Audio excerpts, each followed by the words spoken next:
How about a word from our sponsors, Total Wine and More? Always find what you love at Total Wine and More. With so many great bottles to choose from at the lowest price, it's easy to find your favorite Cabernet or a new single-barrel bourbon to try with some help from our friendly guides. And with every bottle comes the confidence of knowing you just found something amazing. With the lowest prices for over 30 years, find what you love and love what you find at Total Wine and More. Curbside pickup and delivery available in most areas. Visit TotalWine.com to learn more. Spirits not sold in Virginia and North Carolina. Drink responsibly and be 21. Carson, Leno, Fallon. Now, it's Wine Talks with Paul K. Hey, welcome to Wine Talks with Paul Key, and we are in studio today in beautiful Southern California. About to have a conversation out in New Jersey with MJ Towler. Is it Towler or Towler? It is Towler. Towler. Okay, MJ Towler. Introductions in just a minute.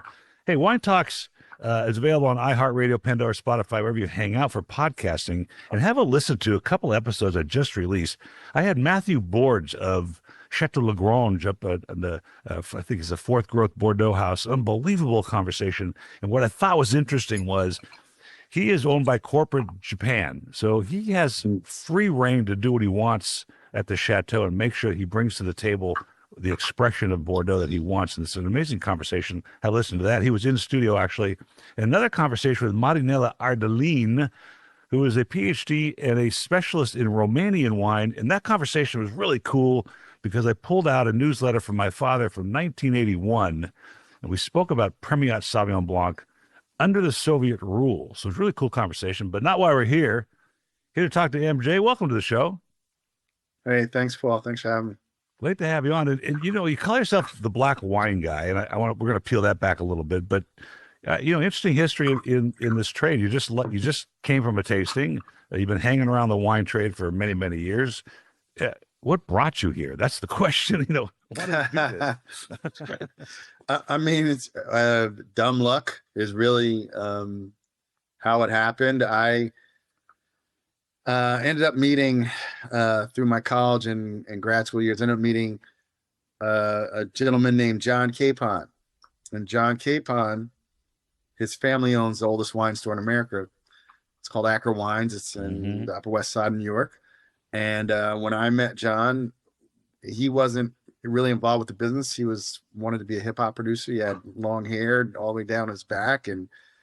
But he, his father's like, okay, you're going to take over the business. And as he was taking over the business, we're friends. He reached out to me and said, hey, come work with me and you'll drink the finest wines in the world on a nightly basis.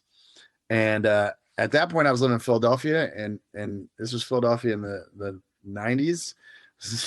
Not that, I mean, so I was like, yeah, let me get out of here. Let me go back. And I'm more of a New York guy. I grew up 40 miles from New York.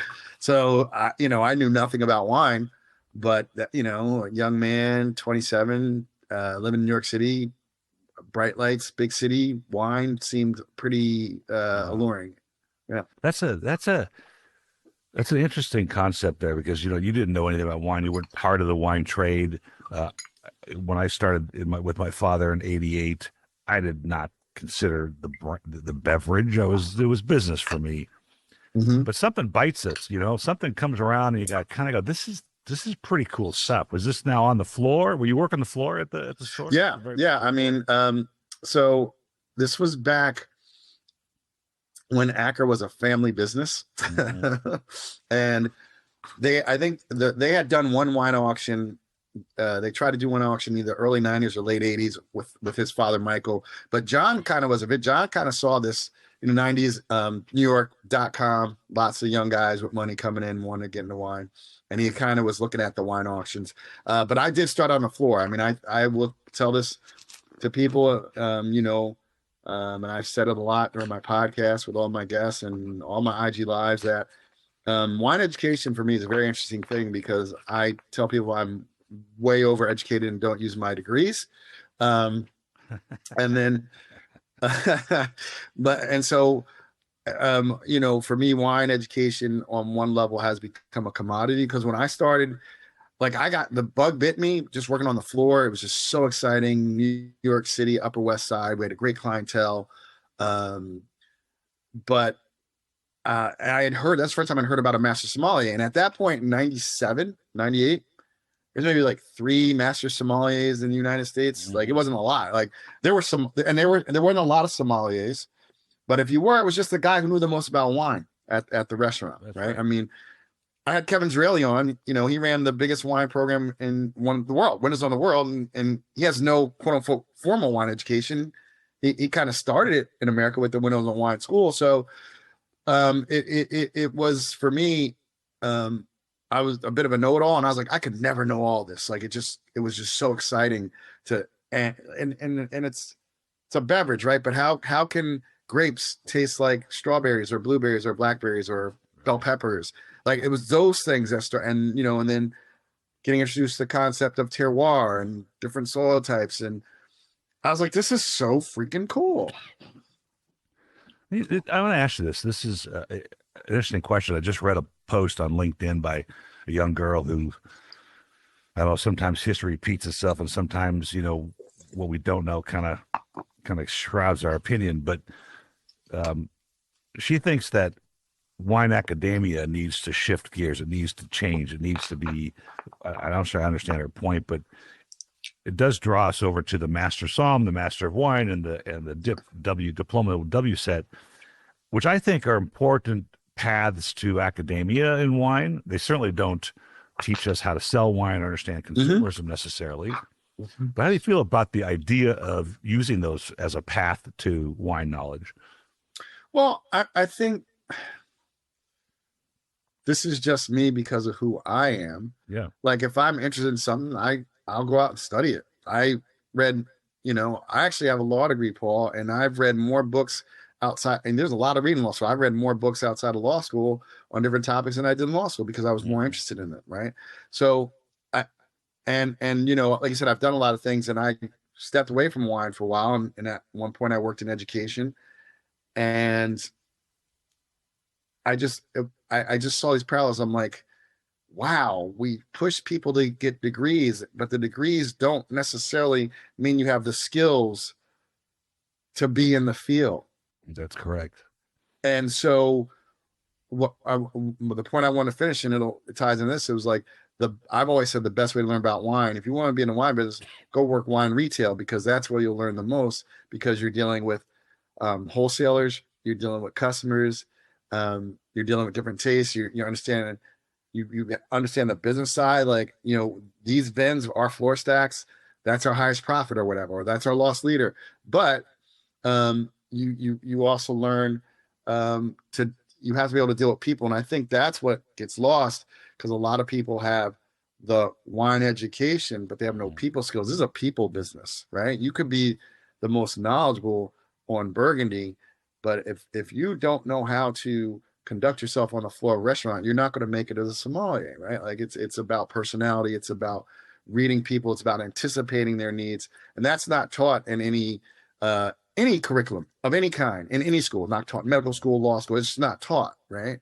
And so I think my objection, or my what gives me the willies is when you go on social media, it's like, wow, WSET2 wine educator, never worked in a wine store, never worked for a retailer, just decided I like wine. I could become a wine educator. I'm going to get this piece of paper that says I know more about wine than you, right? And so you should listen to me. And I'm generalizing, but there's a lot of, like, someone who's been in this and seen it evolve. Like everybody I worked with, like some of the most knowledgeable people, you know this, in the world in wine have no credentials. They've just either grew up in it, their family had a store, or some people just love retail. And there's guys who've worked 30 years in retail and have taken all the trips to the Moselle, to Burgundy, to Bordeaux, and know way more than what you can learn in a level 2 or level 3 class, just because they have the on the ground experience. And I think that's something I just value in my life. That's how I learn, is by doing. I think we call it the school of hard knocks. Yeah. Well, it's important. I think that's a good path. Um, I think it's erroneous for people to think that they're going to jump into an MW or MS and get that 6-figure job. It used to be the Right. case. That's it. Yeah. Yeah. It doesn't happen anymore. And you can certainly read all you want. I have volumes of books here collected over the years through my father and myself that you could read all of them and probably still not get the education you might on the field. Now, I learned that way. I learned like you do by hearing it and by experiencing it.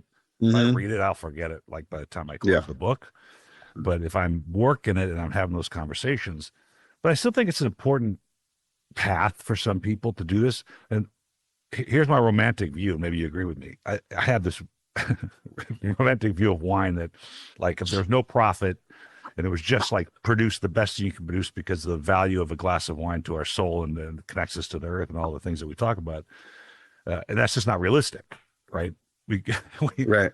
You got to sell something, and it relies on us to do it. Our experience in our school of hard knocks. I have a master of wine client right now, and he told me the other day, I sent an email, I sold 0 bottles. I go, well, let me see your email. And I was like, oh my God, this is like atrocious, and your website's atrocious, and everything's just wrong about it. And even though you have this wonderful accolade as a very good friend, it's nothing to the world of selling a bottle. We need to do that. So when you were on the floor at Akron, just for the listeners, one, what's the name of your podcast so we get people to understand that? Yeah, sure. Thanks for that. So the podcast, it's an interesting time. I don't know when it's going to air, but the podcast, I have over 150 episodes. Wow. But I'm changing the name. So yeah. So there's like 3 episodes left. So right now it's called the Black Wine Guy Experience. You find me on Instagram, I'm Black Wine Guy, but I'm changing the name to Beats, which indicates my love of music, Vines, and Life, because through the course of the interviews, one, that was what I wanted to name it originally, but then I listened to my producer, and she no, I like the Black Wine Guy. But I've had the opportunity to interview amazing people in the wine business, but then some of my favorite interviews, what I would call wine adjacent, right? So I've interviewed NBA players who are into wine or own wineries, like JJ Redick, who's an analyst now, big Burgundy lover, knew more about Burgundy than I did. Wow. Channing Frye owns Chosen Family in Oregon with Kevin Love. I've had Channing Frye on the podcast. Isaiah Thomas from the Detroit Bad Boys. Oh yeah. He owns Champagne House, Sherlin. And I did not know that. I went to school with Bill Laimbeer, his other nemesis. Oh, did you? Wow. Yes. That's crazy. I followed him actually. But and so like in all those we talked about, but learning, I'm here for the story. So I'm like, what's it like to be a McDonald's All-American? What's it like to win an NCAA championship? Right. Because we can, if you're even with winemakers, we can go to the website and download the tech sheet, and it'll tell us the bricks, the dates you started picking, the soil composition, the barrels you're using.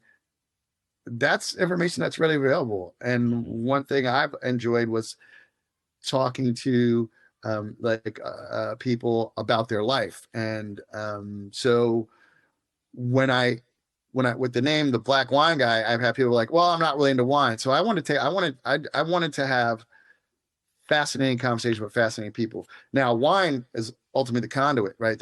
But if someone doesn't drink, like I've had guests who forgot to bring a bottle of wine, and so we didn't drink. It's not that we drink and we get all banged up.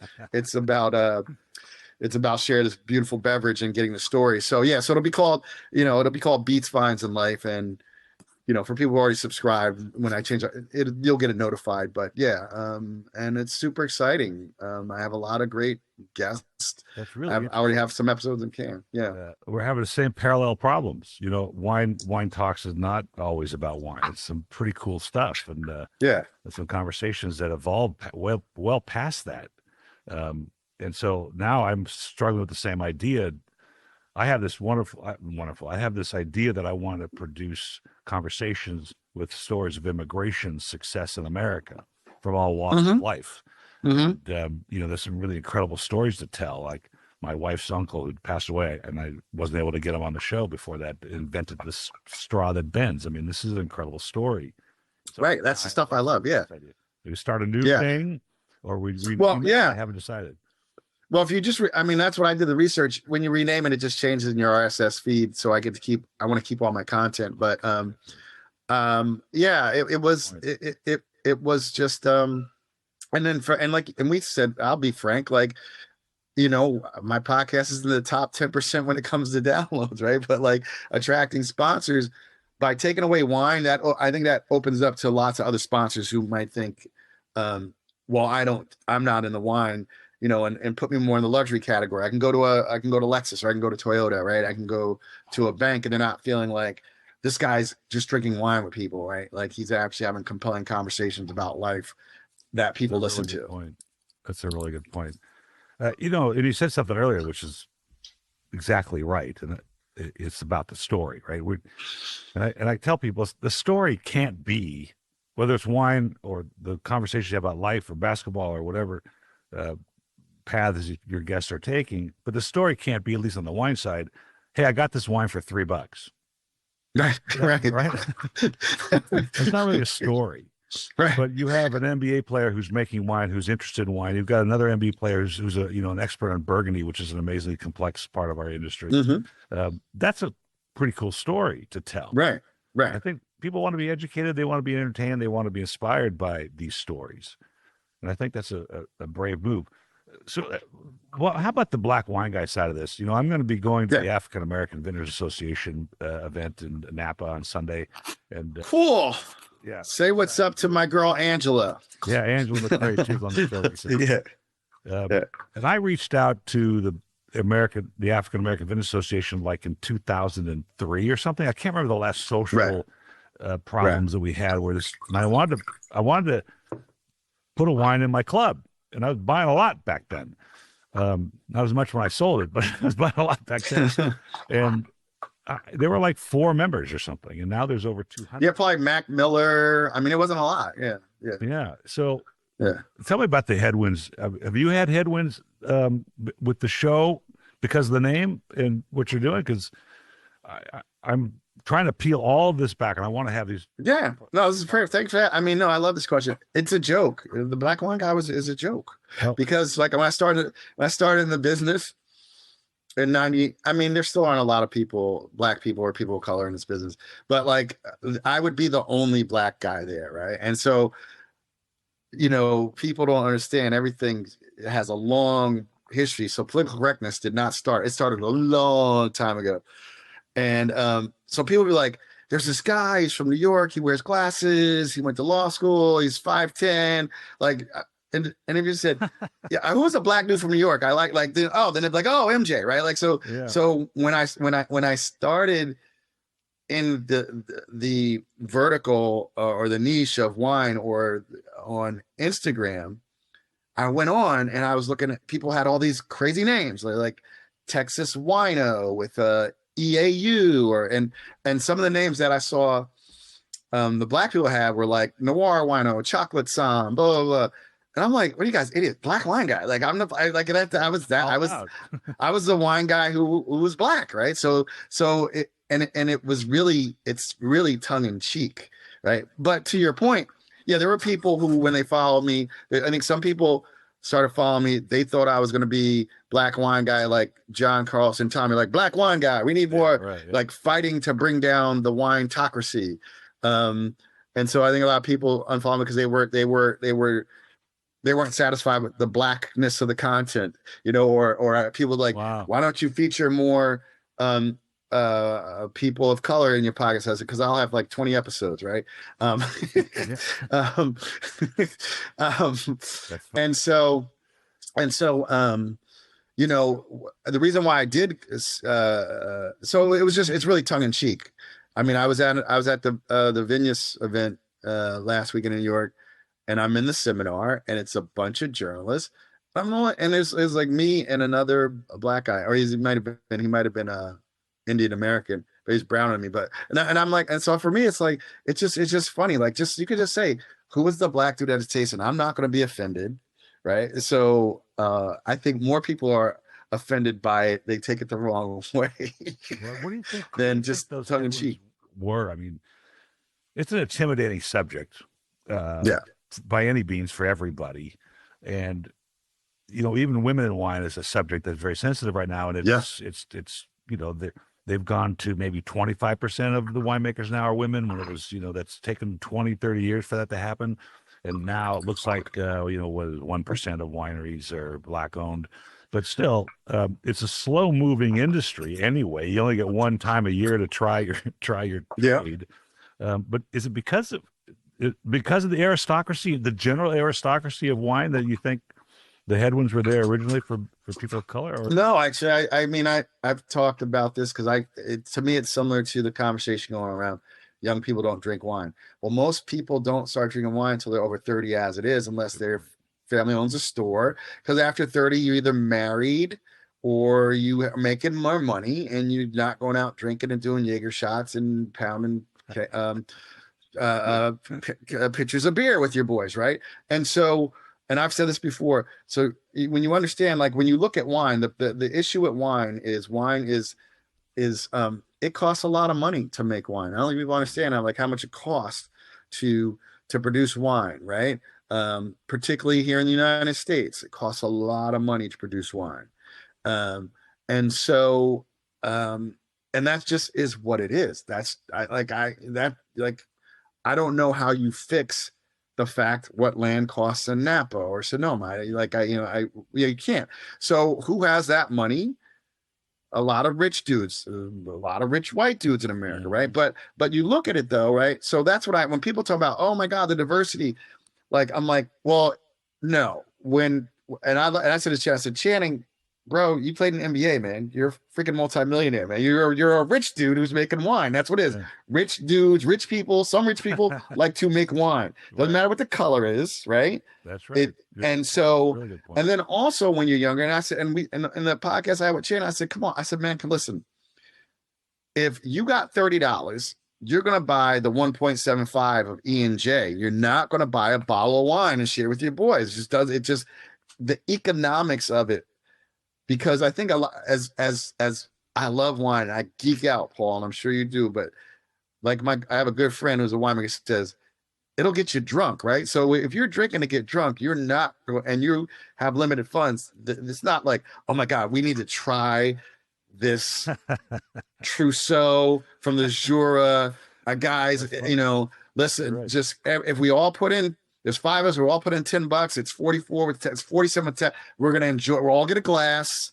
We're not gonna be drunk, but we're gonna enjoy this wine. So it's not.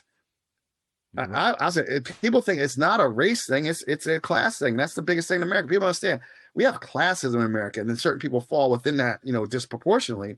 But if you have the money, you ascend that. People ascend that. That's why you do see people. Or timing, right? So like Mac out and, he got into Sonoma when it was cheap. There's times when you could have gotten the wine business when it was cheap, right? Now it takes millions of dollars, right? Depending on what, and hold on, let me be honest. And to be fair, depending on what you make, you can go buy some bulk juice, have a label, slap your label on it, and say that you're a winemaker, which a lot of people do, right? Mm-hmm. Of all colors, races, and creeds. So, but it really is just, it's the cost of entry would be the headwind.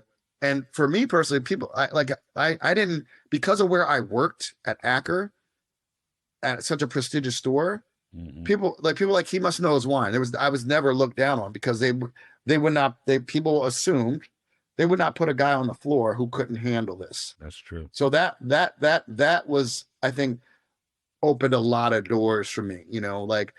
If you're in the wine business, most people know that store, right? There's younger generation that doesn't know, but old, most people know that store for infamy or for fame, but most people know that store. I think for the listeners to know that Acker there's a handful of stores that made really the wine industry, the retail wine industry in America, and they all were in New York.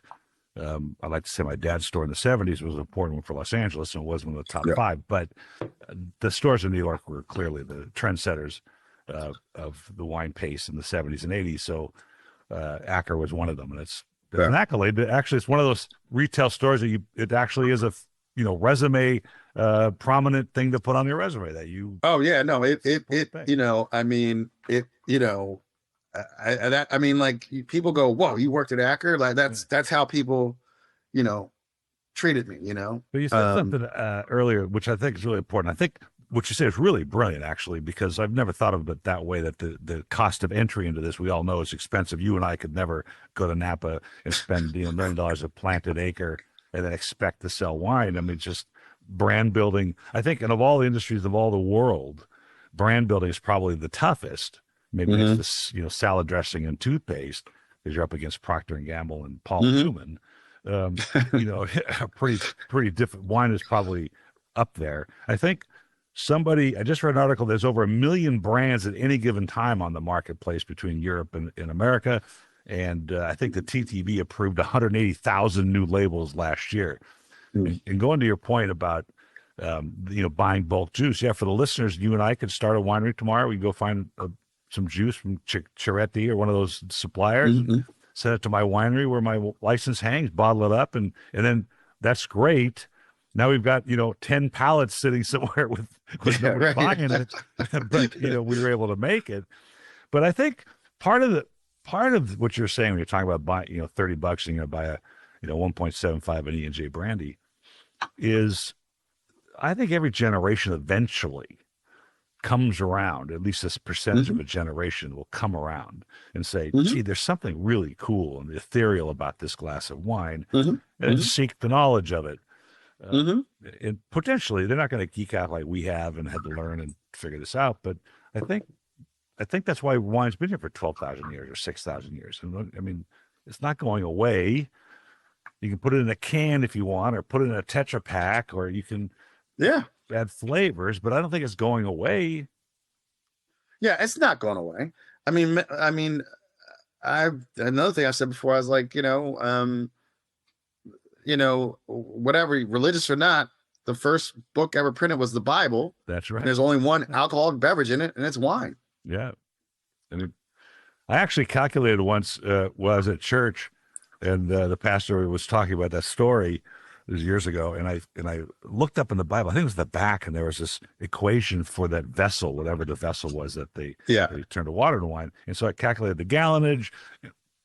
I applied the current formula I used to use for supplying a wedding, and I determined there were 3,500 people at the wedding. That's awesome. That's so cool. And it kind of jives because those weddings were like 2 or 3 days, and there's a whole village. Oh yeah. So I told the pastor afterwards, he's like, what are you talking about? Why would you bring that up? He's like, that's what you took away from the sermon. Great. Thanks. Yeah. Appreciate that, Paul. So, I want to move into that conversation about cans and Tetra Paks and these kinds of alternatives. I've had many people on the show that feel like they've invented something new by a single serve. And, we know that at Acker, you sold, 187s and 375s all day long of different wines. So single serve's not a new thing. Packaging options aren't a new thing. They come and go.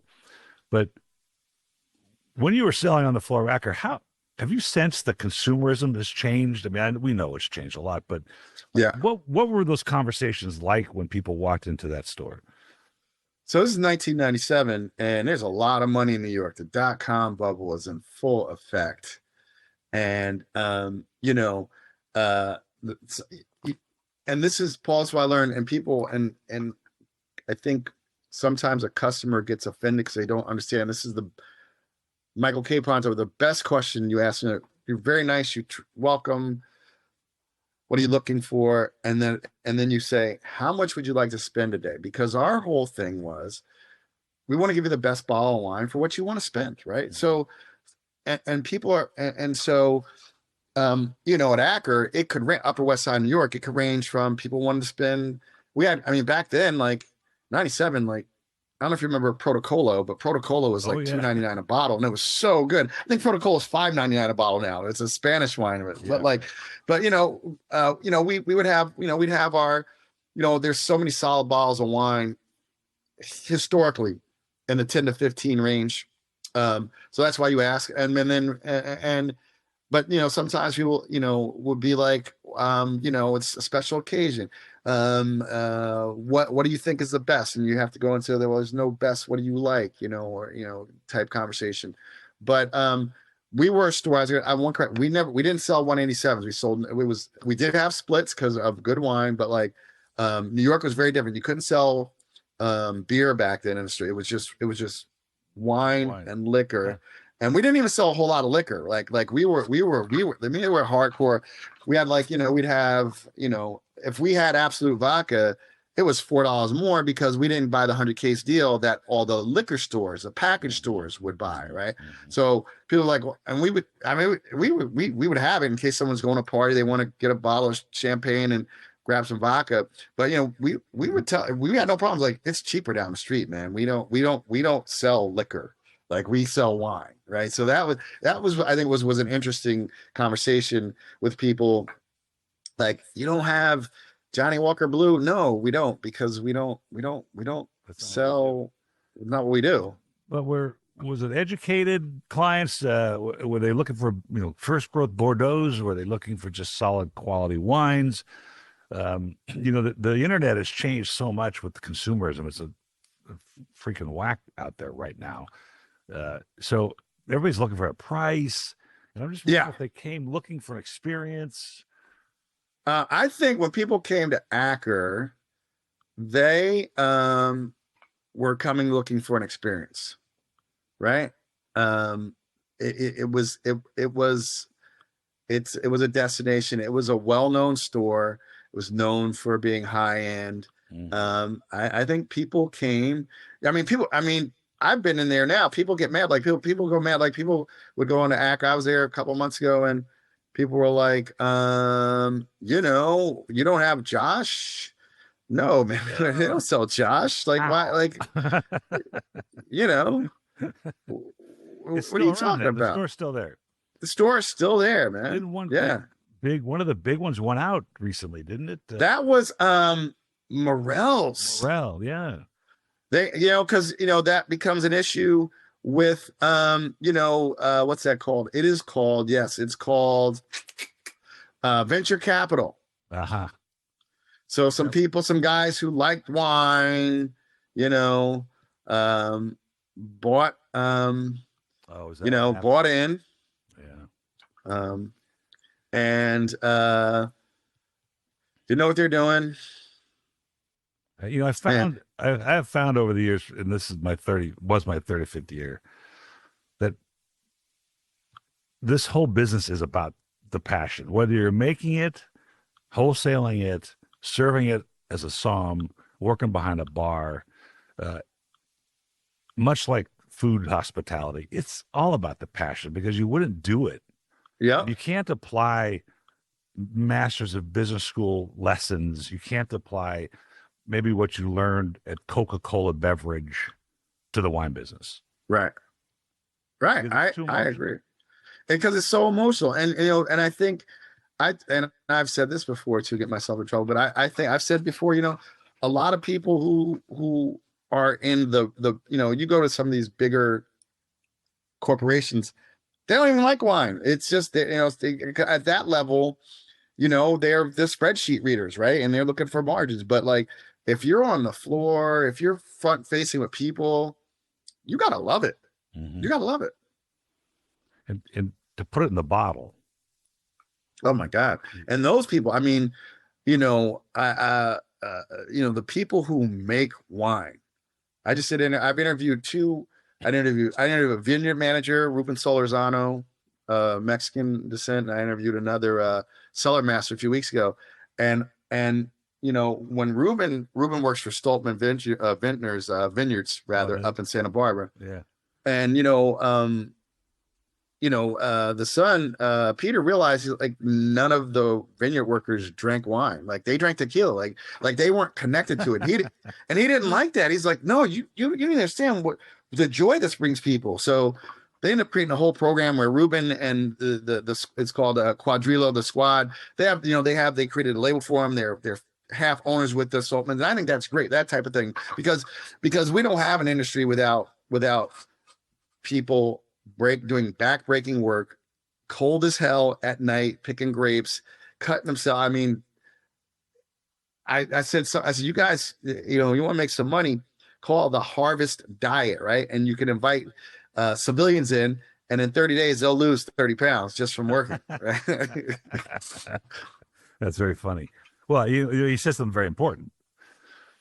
You know, like you and I could go buy juice, and we could tell them that it's not enough acid. They throw some acid in there, a little more grape sugar in there, a little more color, and you obviously docked up this wine and you put it on the market. But what you're talking about, you know, breaking your back in the freezing cold, cutting your fingers, trying to pick the grapes so that they're at the right time for the right, you know, vinification, so that when we produce this bottle of wine, it really shows that we did that. Right? You can't put that in a bottle with the chemical, the back-breaking harvesting. No, they don't have a chemical for that. So this in Stolman is a great conversation to lead into this idea of you know, they're very organic. They're very on I think they even have a biodynamic farm.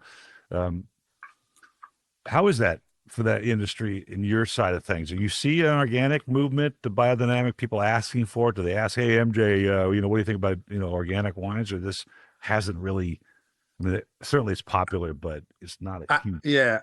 That's a great question. I think it's more, I've seen more around the conversation of, what is it called? Natural wine, which is an ambiguous term, right? Yeah. You know, there is definitely, you know, the organic wine is an interesting thing.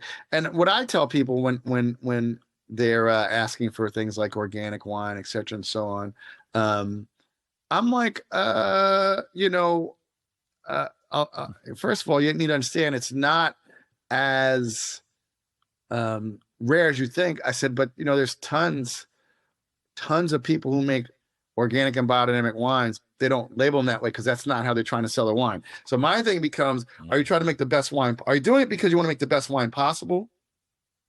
Or are you doing it because it's gimmicky, right? Like Michel Chapoutier, wines are biodynamic. Been to biodynamic for decades. Yeah. He doesn't go buy. No, he goes out and then people, you know, this also score. People hate it. Goes out and gets a 99 for his Les Milles, and it's $200 a bottle. Now you take that, somebody asks for an organic bottle, they want an organic $15. Right? So you go, oh, yeah, right. How? And they always go. I love the question. How much did you spend? Oh, you know, not a lot. And I've had to say, well, I've worked with people who not a lot is $200. I lost you. There you go. Yeah. You know, it's kind of interesting because particularly with European winemakers I've had in here, they're going to like, look, my kid is playing in that vineyard. And so I don't want them tracking in chemicals and pesticide, herbicide. Yeah. And I think you're right. I think it's not as rare as people might think because it's now popular and you can put the green leaf on the back of the label and all that. But really, wasn't all wine organic up until, let's say, the 40s when we started throwing the crap into the vineyard? And I mean, essentially, right. I mean, in Europe, I mean, old vines is the way to go. Natural, not natural, organic, because they didn't have, you know, it's when chemicals, you know, World War II chemicals, things happen, and we come in and we do what we do as Americans, and like, hey, this will help you do this. I mean, right. You know, look at the problems they have with Burgundy, right? And they've worked to fix that. But yeah, it wasn't. It's actually more common than people actually know. Bottom line. I think many. Well, I had a customer call me very angry in my organic club when I had it. And she said, you didn't send me an organic wine. I said, no, it's organic. She goes, no, it's not. It doesn't have the green leaf on the back. I Right. Said, no, but it's organic. The winemaker has been making organic wines long before the green leaf even existed. And she's like, no, I want a green leaf wine. Said, right. Okay. So I had to send her green leaf. And the other problem that bothered me, and maybe you had the same experience, was when it became popular, or at least, you know, commercial, you know, a lot of it was bad. You know, it just kombucha. Oh, yeah. Yeah. And there was no excuse for that except to say, I'm drinking organic wine, so I'm going to put up with it. And I don't think that's necessary. It's not. I mean, that's a great point, right? Like, you know, especially with natural wine, like someone said, I saw a meme on Instagram that was actually beautiful, and it was a comedian. I don't know if he was I don't know. I don't know if he was a wine guy or whatever, but he said, he's like, so orange wine, essentially, you didn't finish making the wine. I can't believe I fell for that shit for 3 years. That's funny. Yeah, I was like, that's hilarious, right? Yeah. And natural wine is, I mean, and I've said this a lot. I'm like, I remember 7th grade science class, we had to learn the periodic table of the elements. Sulfur is a naturally occurring compound. How's that not natural? It's natural. It occurs naturally. I think that argument's a very strong and valid argument. And I mean, people don't realize that they go to Sizzler, they're going to get more sulfites in the meal than they're getting in a bottle of wine. Oh my God. Yeah. Somebody I saw on Verve Wine, they did a post about, there's more sulfites in dried fruit, raisins, way, like off the charts more, like you said. And when you eat processed food, oh, good Lord, it's filled with things worse than sulfites. I just want people to, those are good stories and good, important information for people to hear on a podcast like this, that when they go to the market, particularly these days, a floor stack of Yellowtail and Josh. And, here's something that was very disturbing to me. And even though they're my friends, the people that make Stella Rosa, the number one SKU through the organization that tracks all this stuff for December was the pineapple chili flavored Stella Rosa. Oh, good. Yeah, I know. Oh my God. Can you imagine that? Oh my God. It is very distressing. It's super distressing. Another post, a good friend of mine, Adam Howard Lee, who was Siduri, now he's Clarice Wine Company. He did a post on his Instagram, and it was the number one selling Pinot Noir in the world, Meiomi. Yeah. And he said, and he's like, in one bottle of Meiomi, there's more residual sugar in one bottle of Meiomi there were in 21 of his similarly priced Pinot Noir. Really? Yeah. Wow. Okay, let's talk about that. I mean, let's face it. I tell this story all the time. In fact, you can't really see, but here's a photograph of my dad. Okay. 1975 in the wine shop, and we sold Matus and Lancers, and there was Gallo Riesling. Those things were all slightly sugared up, but nothing like today. But when he stopped at Sutter Home in 1974 and talked to Bob Trincaro, and he brought out this white wine, this pink wine, and it was accidentally arrested fermentation. Yep. And he's asking my dad what to do with it, and it brought, they call them entry-level wines, formula wines. It brought people to the table. And I suppose we, as wine geeks or wine aficionados or wine enthusiasts, let's call them, kind of have to deal with that, because people that weren't drinking wine might enjoy one of those and then realize, maybe after a little while they go, geez, and they taste something else. Now they're in the funnel, we're teaching them some other things. So it's kind of important to have those, but there's so many. Oh, yeah. I mean, yeah. Yeah. I've heard the White Zinfandel story. And I think what happened was his wife grabbed it and literally it was soccer moms, right? And they were there and his wife's like, you better sell that. Right. Like the flip side of White Zinfandel. And I say this all the time. Once I got in wine, learned about it very quick. White Zinfandel helped preserve a lot of old vine Zinfandel. Yeah, right. That's true. Yeah. So grateful for that. Yeah. However, really good point.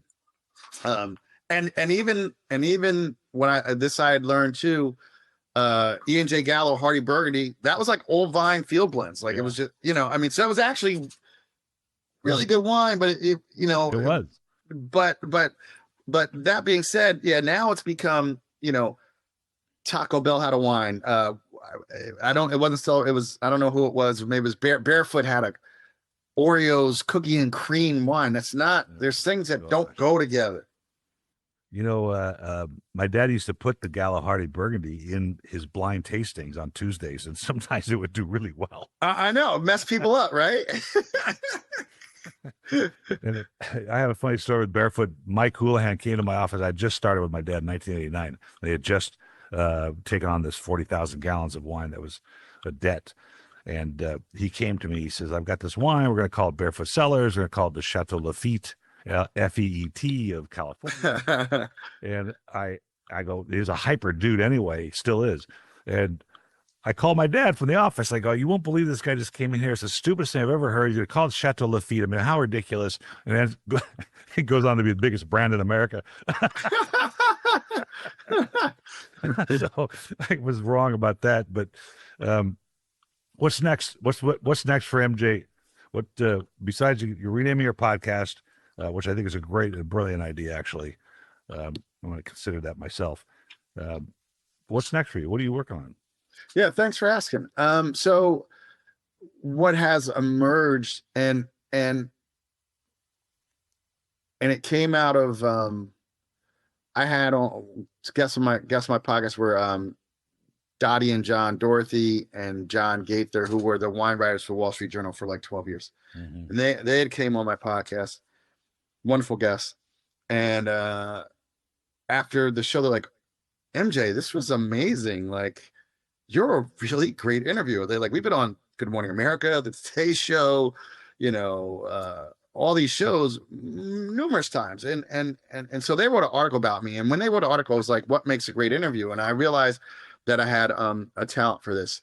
And like I said, and I don't know if we had started the recording, but for me, it's the stories, extracting the stories. So what I really want to have happen is use wine the way or alcohol the way Bourdain used food, to have a show where I'm traveling around and meeting people and getting really great stories about people, local music, cuisine, food, philosophy. That's I am working with a production team on that. We put together our first sizzle. We have our deck. We're talking with people, and we're looking to raise the funds to get to do a pilot, because I think it would be a lot of fun. I've been blessed. I'm very lucky in life. I think I've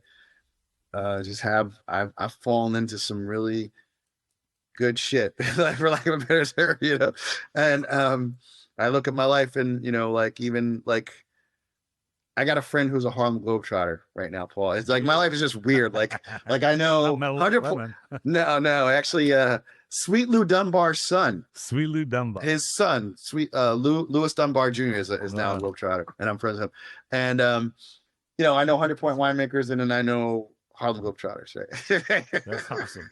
And so sizzle reel on the show. Yeah. Really so that is really what when you and even the big strike in Hollywood, even you talk about monetization, even that's tough, but I just love doing it. And and if I could wake up and know that I'm going to have conversations with really interesting people and help them tell their story and introduce people to, in my opinion, like we talked about the barefoots, and they're like, but like, no, you know what, man, seriously, even if you have $20, spend $5 more, or don't buy that Josh Reserve, and you're actually, this is someone who really lives for what they're putting forth for you, right? Tom Hinman, that's his name. He was the winemaker for Mao Ying Mao. Wait a minute. Yeah, Yao Ming. Yeah. I've had Yao Ming's wine. It was very good. Very good. Actually, no. I had his wine. Was it his? I think I've had his. Does he make wine? I know he makes a Napa, but I think I've had his wine from China, and I was kind of blown away. Yeah. The only Chinese wine I've had was some off-brand years and years ago, and I had I got the taste of the new Lafite. But Tom Hinman told me that I use quote all the time. I think it's a great quote, because he says, I meet the most amazing people, I drink the most amazing wine, I have the most amazing food, and I go to amazing places. I don't make a lot of money, but I get to do all that. Right. I think that's pretty profound, actually. I can deal with that. I can deal with that. Absolutely. Well, we're at 50 minutes, and that's kind of the budget. So I really appreciate your time, and I hope we can do this again, because we have a lot to talk about. Hey, I would love to come back, man. This was great. You know, I was kind of laughing when you sent the email. Like, I'm like, dude, you'll see once you listen. Like, this is what I live for, right? Like, I don't get nervous. We're just two guys talking, and that's why I tell people. I tell people it's not an interview. We're gonna have a conversation. Like, Exactly. when I deal with PR people, I'm like, bro, you need to go listen to a podcast because I don't have I don't have 25 questions to hand you because I'm gonna listen to who I'm sitting there with. I'm going to find a way to connect with them and really draw out something that's never been shared before. You know, I always get the same question. Can you send me talking points? I'm worried, especially this Romanian woman who, you know, and I'm like, I'll write you some talking points, but I guarantee you, we're not going to make we're going to get somewhere else, you know. And that's very cool. And I wish you success in what you're doing. And it really, when you will let a few months pass, see some action, some other things going on, we'll get back together. We'll have absolutely. And you know, listen, I intend to come do something in LA. I got lots of friends in LA. Oh, great. I'll let you know. We'll get together. We'll drink some wine. Some cool people. And have some dinner. And we can do it in the studio. And that's I'm grateful that we could do this, but that's also been a hallmark of my show. 95% of them in the studio, real life, sharing the same bottle. I've turned down big names because I'm like, no, I'm not. And now I'm like, should I have turned them down? But yeah, you know, that's a tough call, right? You want you need the content, but then you'd rather have it. You know, it's much better when you're together. So yeah. But it felt very natural today, and I really appreciate the time. Thank you so much. It was great. Together, and we got to do it again. Success. Thanks, Paul. So we're not going to see you at the Triple AV then, I suppose. No. Napa. No. Actually, I might be. Is that the one in May? At the end of May? It's actually March this weekend. Is it this weekend? The 10th. It's the 9th and the 10th. Okay. With Angela and oh yeah, no, I'm not making it out to that for this. So yeah, but tell Angela you interviewed me and hi, I love Angela. No, I'm not gonna make it out. I got a bunch of stuff I'm doing at the end of this month and stuff I'm doing in April. Still got to deal with this day job stuff. So until I get free, you know, I think we'd have fun. You know, kind of a dual host if we end up in Napa together. When I go to Napa, I just book like 6 podcasts so I can get it done and have some, you know, content in reserve and something in the can, right? And we probably have a lot of fun. Oh, definitely.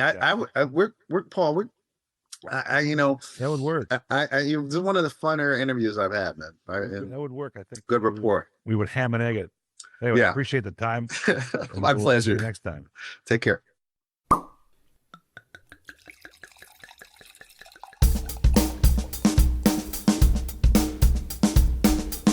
Thank you for listening to Wine Talks with Paul Carey. Don't forget to subscribe because there's more great interviews on their way. Folks, have a great time out there in the wine world. Cheers.